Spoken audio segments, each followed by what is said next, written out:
So what we're going to do now is we're going to find a eigenvalues for a 2 by 2 matrix, right? And so what we want to do first, we want to remember that AV minus equals lambda V is what we're trying to solve. We're trying to find lambda and V, okay? It is very possible and even highly likely that you're going to have multiple lambdas, which means that you're going to have multiple V's, right? So we're going to get to that point where we're going to actually see that we have that be the case. So the first thing that we did was we said, okay, well, AV minus lambda V, right, is going to equal 0. So we set it up that way. And then we went in and we took A minus lambda IV equals 0. And so what we're going to do is we're going to kind of set this up with our case. This is going to look like this. It's going to be negative 1, 6, 4, 1 minus, and lambda I is just going to be lambda, 0, 0, lambda. It'll look like that, okay? Now what you'll notice is that when you do that subtraction, what you're just going to do is you're going to subtract lambda from the diagonal. And so in the future, you can go in and do that. You don't have to actually go in and do this portion right here. You can actually just go in and subtract lambda from the diagonal. Oh, excuse me, not 0, but that should be 4. And then this would be 1 minus lambda. Okay. All right. Now, since A minus lambda I V equals 0, and V is not trivial, right? It's not the 0 vector. That implies that the determinant of A minus lambda I is equal to 0. So we're going to take the determinant, right, of negative 1 minus lambda. Notice it's A minus lambda I, okay? And we're going to set that equal to 0. So that's going to be negative 1 minus lambda times 1 minus lambda minus 6 times 4 equals 0. So we're just going to do now some algebra. So that's going to be negative 1, right, plus lambda minus lambda plus lambda squared minus 24 equals 0. This now gives me lambda squared minus 25 equals 0. And so then just going in and doing some factoring, I get lambda minus 5 times lambda plus 5 equals 0. So now lambda equals 5 and negative 5. So now we found our eigenvectors. Boom! Shakalaka. All right, now what we need to do now is we're going to go in and we're going to solve for our eigenvectors.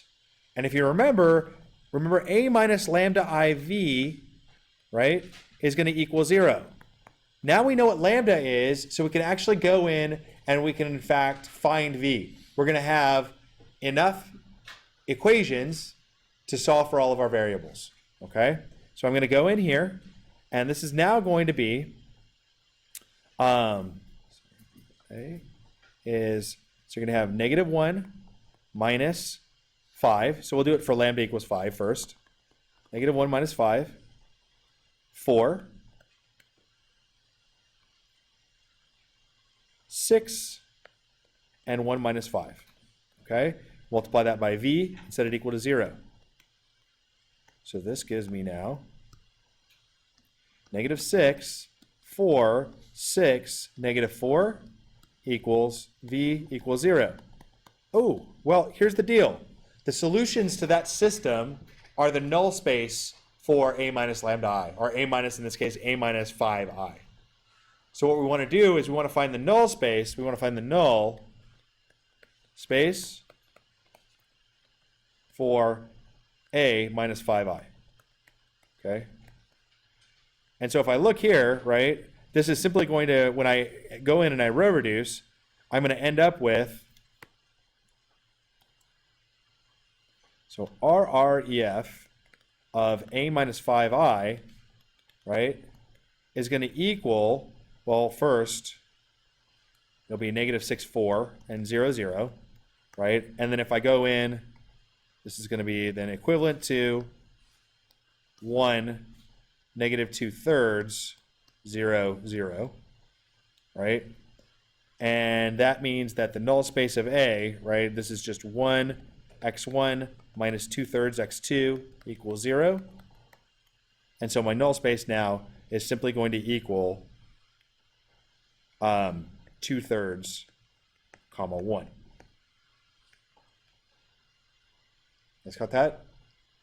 Now notice that's just utilizing this idea that we're looking for the solutions to a minus 5iv equals 0. What do we call the solutions to a minus 5iv equals 0? We call it the null space. You guys got that? That's their equivalent. All right? Cool.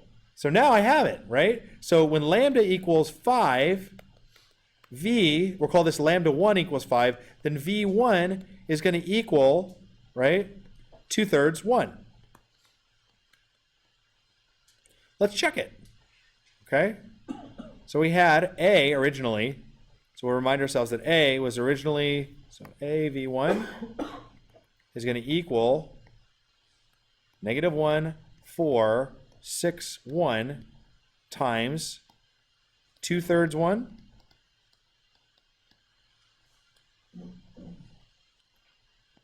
And that'll equal -1, so this negative 2/3. Okay, plus 4. And then 6, so 12/3 plus 1. Okay, so this thing here is 12/3, so this is 10/3, right? Comma. And then this is 12/3 plus 1, that's just 5. And if you notice, what is that? That's 5 times 2/3 1. So what this shows us is that AV, right, or AV1 equals 5v1, meaning that v1 is an eigenvector and that its associated eigenvalue is 5. You guys see that? When I went in and I took A times the eigenvector, I got back 5 times the eigenvector. Confirmed. Check. That's an eigenvector. Okay? Next up. I now want to find it for my other value. So I'm going to take A minus -5i, right? Which is going to equal -1 plus 5, 4, 6, 1 plus 5. And then this is going to equal, right, 4, 4, 6, 6. We know that the determinant of A plus 5i in this case is going to equal then 0. So, no, not the determinant. Sorry, my bad. We know that this thing times v. So 4, 4, 6, 6, v equals 0. So what we're looking for is we want the null space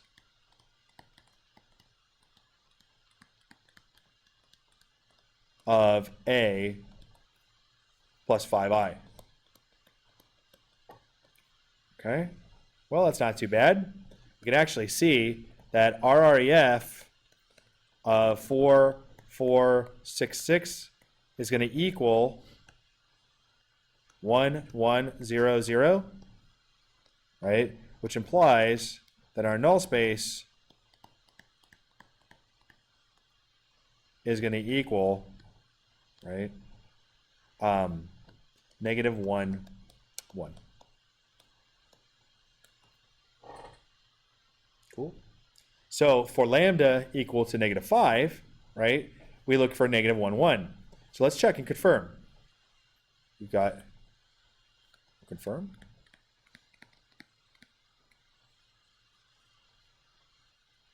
-1, 4, 6, 1 times -1, 1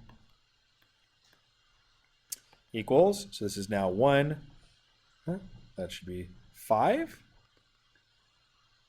This would be -6 plus 1, that's -5, which equals -5 times -1, 1. Check.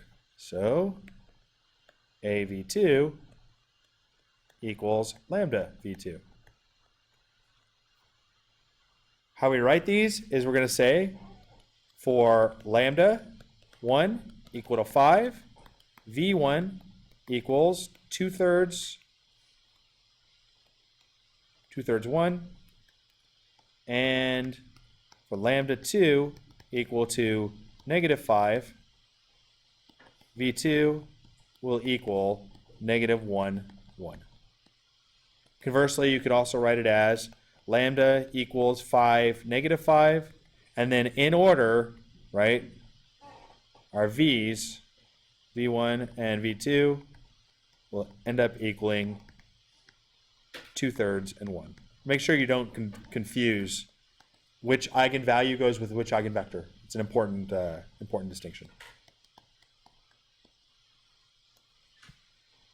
And that's how we find our eigenvectors and eigenvalues.